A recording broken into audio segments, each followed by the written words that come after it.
tapping. All right, there's plenty to be said about tapping. Actually, I'm going to talk about legato styles first.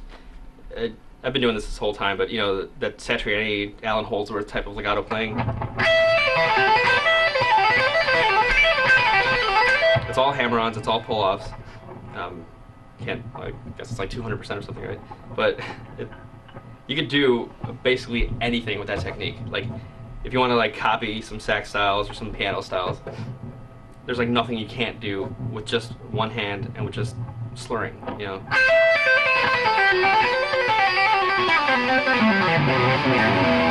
You know, something like that you could do without picking at all, right? My picking hand, I could be like Bob Dole right now, it wouldn't matter.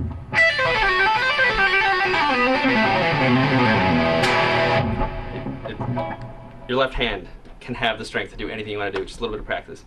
And the reason I bring that up and why that's important, because everybody knows how to do that stuff. Every song you can imagine has like some slurring stuff that way.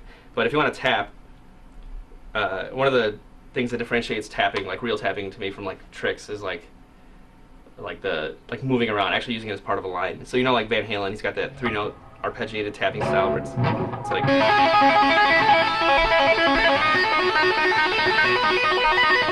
that's cool, but those are just like the components for building something bigger, right?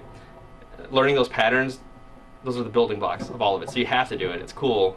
Just hearing it actually make it to a record, it's like it should go through some sort of filter or something. You know, it should be more than that. I don't want to hear some guy practicing his arpeggios on a record. So like that, you gotta learn how to do that. You know, 3 notes down, screwing around with it like pedal type thing, up and down. And of course 4 notes, right? There's no limit to how many notes you can do. It's just a melodic line, right? A true melody, a true song wouldn't care how many fingers you have. It's just a melody line. So 4 would work. If I was able to do like more, I could do that much, but no more. I mean, that's 5 notes. Crossing string boundaries, learning all those techniques is important too. Even like string skipping boundaries.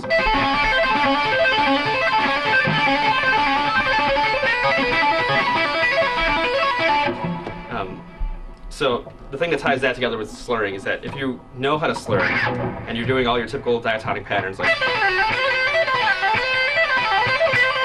you should really consider your tapping fingers just like another finger to be able to do more longer slurring lines. So like,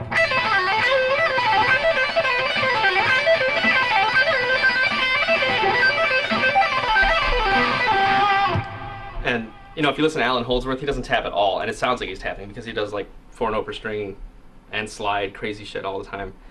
And that's awesome. I wish I could do that, but I can't. I have short little fingers, so I have to tap. Right? If you are musical with your legato, you'll probably be musical when you start tapping too.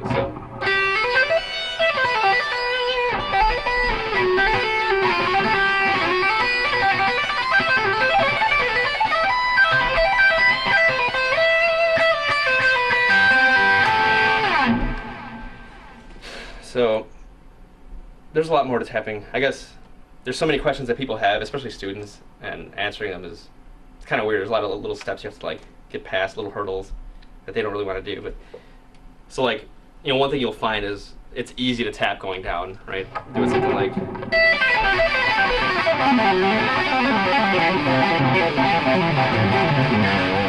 it's like pull-ups are just easier when you're doing that stuff. Hammer-ons are a little bit harder, and going back up, like most people don't do that.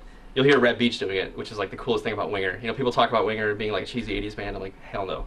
Red Beach is the man. On top of being a great studio musician, he's like, he has all kinds of patterns worked out, but he does them extremely musically. But his kind of thing, you know, it relies on that hammer-on from nowhere concept where you need to go back up. You have nothing, no hand to pick with. You know, you're just kind of moving the opposite direction. So you need to be able to hammer on from nowhere, like that, and make that a real note. So if you're doing a riff like this,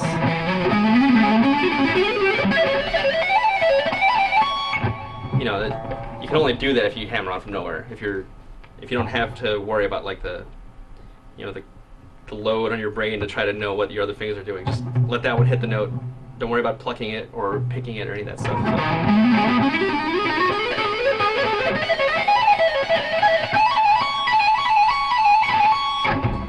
And that's actually key to some of the other styles, like Michael Romeo from Symphony X. He'll do something like this, right? A diminished arpeggio or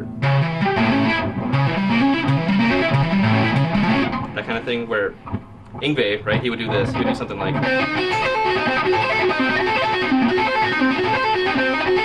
kind of limits you, right? You can't really get this higher one. You can't get 6 notes of a diminished arpeggio.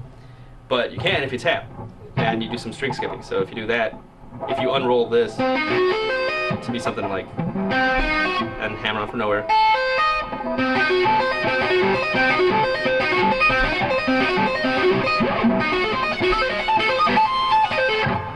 That's badass. Michael Romeo is the man. You should check out like Sea of Lies or anything off of Divine Whiskey Tragedy to hear just insane tapping that way, you know, tapping up the fretboard. But this is like a line that he would do. He would do something like, and that's groups of 6, right? 1 diminished arpeggio, and then inverting it up a 5th, tritone, and again, and again. And getting your finger memory for that stuff takes a while, but it's just not that hard. If you can do the Van Halen kind of tapping, and you can hammer on from nowhere, you know, you can do this with some practice. And that's slow, right? That wasn't really that fast. That's like 16th at like, what, 120 or 130? That's half the speed of what John Petrucci would do like when playing really fast. But it sounds cool. It sounds like shred if you just do it. Like clean and smooth. Not like I'm doing it. Okay, so one question that I get often from students, which are really rare, I barely ever teach, but when I do, they ask this, and my friends ask this, and anybody that plays guitar, if they can't do it already, they're always wanting to know how you extend tapping to multiple strings. And it's tricky because there's several ways to do it, and anyone, you know, one way might not fit with your fingers correctly. Like that hammer on from nowhere thing is one way of doing it, and there's a lot behind that. You can take that really, really far. And there's also the kind of like finger picking style where you pluck out the notes that you wanted to use with your right hand and tap. That puts a lot more coordination requirements on your right hand, but it's doable. It's doable early. And like Brett Garsed, that guy from MI Musicians Institute, he's kick-ass. He's from Australia. He was on the Shrapnel label stuff, and he's really good. But he does that kind of thing, like a lot of plucking, a lot of like rolling with the right hand fingers while picking, you know, using that kind of technique. But I didn't really get it from him, but like once I saw him doing it, I like took it seriously. I was like, well, you can do that successfully for like a lot of big things. So I've been trying to do that. But so take this for example. Every kid in his bedroom with his little spider amp does this kind of thing, right? And I'm sure tons of them have this question, like, how do I take that E major arpeggio and then do the same technique and the same kind of clean sound for the next step up diatonically, right? F sharp. You know, it's impossible. Like, you can't rely on the open string anymore. You could do something like this. I can't even do it.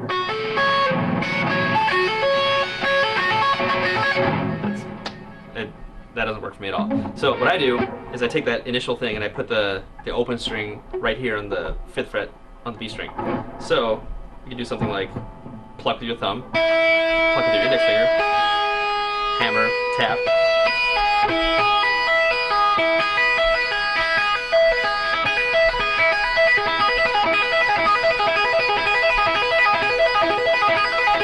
And then if you want to go up to F sharp, you just move the shape, right? Same thing for G sharp. And A. And B. Now you could go up diatonically, but here you do that 6-7-1 metal thing.